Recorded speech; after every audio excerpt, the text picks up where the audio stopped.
Alright guys, I hope you're all doing well, and welcome to the showdown between the Sons of Sigmar and the Beastmen. It's going to be myself with Volkmar the Grim facing off against Subutai, who's going to be rocking Morkar the Shadowgave in the Battle of the Warhammer 1 Lords. Now, as far as my army goes, it is going to be very elite. We have 4 units of Greatswords, and I've been kind of experimenting with the Empire meta a little bit lately, playing with some different units, like Mortar Wagons, Greatswords, Warrior Priests, and I have to say, I've been discovering a lot of cool tricks. So Greatswords against Beastmen historically have been a pretty terrible choice, right? Because of the prevalence of Razor Gores and Minotaurs, and even Razor Gore, or not Razor Gore archers, but of course just the Ungor Raider archer focus fire. All those things can really punish Greatswords pretty heavily. But in this case, Zangors are really all the new hotness. Pretty much every Beastmen player is bringing 4 or 5 Zangors pretty consistently, and Greatswords absolutely dominate them in combat. If a Greatsword ends up fighting a Zangor in a straight up fight, the Zangor will maybe get like 20-30% HP off the Greatsword, and the Greatsword will rout them and basically push them off. So I think they can get the job done, and the idea is we buffer them a little bit, so we give them some spear support in the front line. The spears get there, they absorb the Razor Gores, the Minotaurs, use their shields to maybe screen out archers a little bit, and maybe we'll have some success. Now, as far as our heroes go, we're going to be going with Volkmar. Now, the reason why I went with Volkmar is because he's super, super cool. And number 2, he does also have passive healing. And this is kind of something I noticed with Bretonnia, right? Bretonnia is really strong in the meta with Grail Relics, giving a bunch of leadership to their infantry fighting on points. So I've started doing something somewhat similar with the Empire, using Benediction on both Volkmar as well as basic Warrior Priests to give +8 leadership to nearby units. And also using the Shield of Faith for a little bit of ward save as well. So kind of neat. He's going to be up with the State Troopers, and he can also take down Morkar in combat. He does have pretty good stats and can go fisticuffs with the old cow, who is weak to fire damage if you notice, and Volkmar happens to do fire. On the other side, we have another Warrior Priest. He's going to be bringing the Faith to the other side of the battlefield and buffing up the troopers there. We have a Bright Wizard with Burning Head to take down Ungor Raiders, and a couple of crossbows as well. I think crossbows have some decent DPS against Ungor Raiders, Minotaurs, those type of things. And so yeah, we're going to give it a try, see how it goes, experimenting. So in total, I think we have 4 or 5 Greatswords. Yeah, it's going to be 4 in our main army. For Subutai, it is going to be a Zangor course. We got Zangors into the sunset with a bunch of Ungor Raiders behind them, which is very, very meta for Beastmen these days. And his lord is going to be Morkar the Shadowgave, who is, even though I have Volkmar who can potentially hunt him, he still can regenerate. He can, run away from Volkmar because he's faster. He's got 2 Chaos Spawn summons. Extremely disruptive, and I think he's quite a beast. And a pun actually wasn't intended initially, but it certainly fits. On the other side, a couple Ungor Raiders as well as Ungor Spearmen herds going to be holding down the point, and that is going to be it, ladies and gentlemen. The Sons of Sigmar marching, preparing for an ambush in the woods. Obviously, the Beastmen like to work in the trees and ambush and all that sort of good stuff, as Volkmar the Grim makes his way up through the high ground here. So one great sword going to be containing the left-hand flank. Call-in is going to be Empire Knights. Empire Knights have always been pretty good here. A good roadblock piece, and they can also run down chaff units, but really it's just kind of to prevent mass from penetrating into your back line. That's what Empire Knights are all about. And then from there, your spears and your bows and other pieces can really get the work going.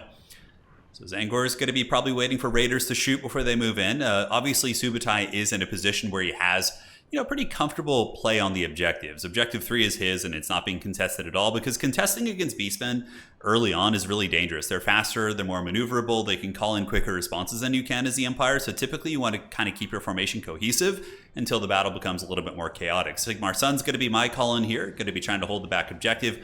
Well, my crossbows actually return the favor on the Ungor Raiders, which usually have a lot of freedom here, right? So you can see these Ungors going to get poked back. One of them actually getting pounded really hard by the Empire crossbows, which do have 160 range. So those guys for, 400 something gold is all they cost?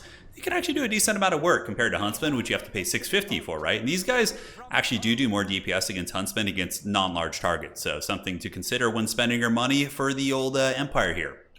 So my game plan. Going to be trying to push up very, very slowly whilst maintaining a little bit of pressure on the back objective, or I shouldn't say pressure, but control. So we're going to leave 1 Greatsword back there as well as the Sigmar Sun. That's going to be 10 capture weight of very resilient troopers while we slow push up on this objective. And I was hoping that if I could push the Beastmen, put some pressure on objective 1, they would pull forces from the other side, leaving objective number 3 a little bit undefended. And then I could call out some free company, grenade launchers, Empire Knights, all that sort of good stuff, right? Shooting into Zangors, they do have silver shields, but their backs were turned there, so the silver shields aren't going to be quite as pertinent. And just looking for engagements, trying to fish, trying to find some good spots here, but you got to be really careful with how you engage Greatswords. If you over-engage those bad boys, they're going to get plowed by Minotaurs, by Razor Gores, both of which my opponent has back here. So Subutai does have Minotaurs, he's got Razor Gores.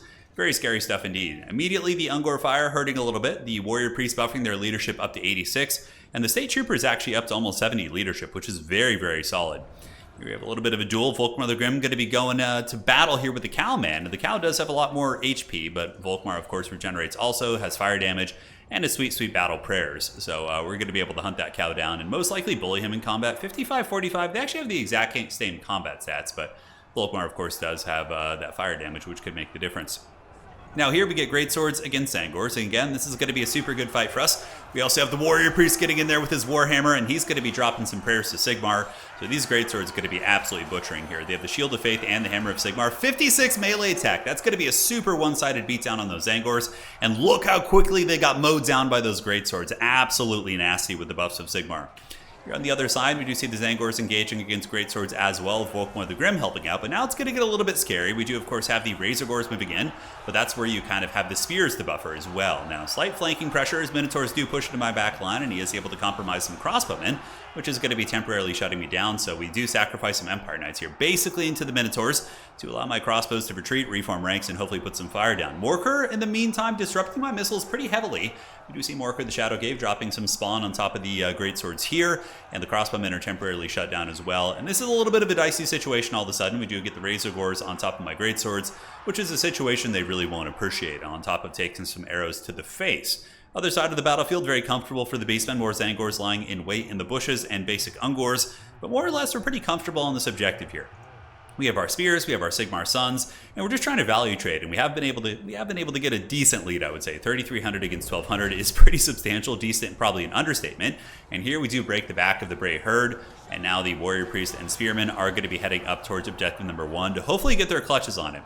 Beta Buna going down on the Empire Knights. Not a crazy amount of value for my opponent, but nonetheless, the Empire Knights and any sort of cav unit aren't going to be appreciating that. A lot of good Buna targets and a huge burning head going down here on the other side, tearing through those Ungors, tickling the pickle of the other one. And yeah, you can see the armor is holding pretty well. And having the Warrior Priest mix in, I think, is really neat. You can see it kind of gives you that Grail Relic type effect. And a Warrior Priest with just, for example, Benediction, which is the +8 leadership, isn't that expensive. I mean, he's like 500 or 600, I think, like 500 with just that prayer.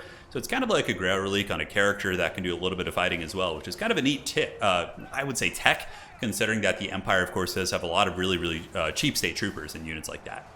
So on this side, our Greatsword still fending off hordes of Beastmen, just massively out-trading the Zangors, up to only 300 value on these ones. But these guys with their sweet floppy hats are going to continue trading well here. And we do have a little bit of pistol fire up on the high ground. The Steel Faith and Gunpowder in full effect this game. We actually have quite a bit of faith, quite a bit of gunpowder, I suppose, here in the Free Company Militia, and a ton of faith up in this build. So we'll see if it can hold. The Greatswords in reserve should be able to push off the Zangors, and now we start a little bit of split pushing. So I waited till I had a fair amount of resources, then we call in Empire Knights and Free Company Militia, and the Beastmen are fighting a bit of a losing battle on this side, you know, having to spend a ton of resources just to stay stable. So that did open up an opportunity for us here, and the Free Company Militia are going to be taking advantage of that as they shoot into those Ungors, and those Empire Knights going to be running across the battlefield to assist. Volkmar the Grim still rampaging about with his badass mustache.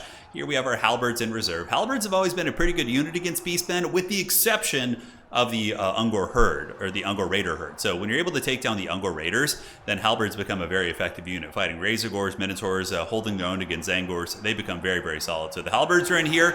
Big old cav charge coming down from the Empire Knights, going to be rushing down from the high ground, getting slapped with another Fata Buna, but overall, it's not going to be that devastating. Fata Buna, again, is a really expensive spell. It costs, I think, 22 Winds of Magic, so I think you can cast 3 Fata Bunas in total during a game. And, you know, against Empire Knights, I suppose it's not, you know, like I said earlier, the worst target. But, yeah, the Empire, I don't think has too many great targets for Buna. Also, although I suppose in this matchup, I do often end up using the old Knights of the Blazing Sun, and occasionally some more fancy Knights like Zentler's Reichsguard. In that case, it would actually be very good.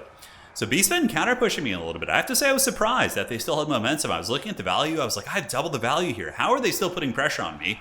And those cows are finding a way. So Destroyers of Drakewald pushing me back. Minotaurs putting a ton of weight onto my backfield here. But the Halberds should be able to hold firm. And the reinforcements do arrive from the other side as the Empire Knights get in and just absolutely run down these Ungors right here.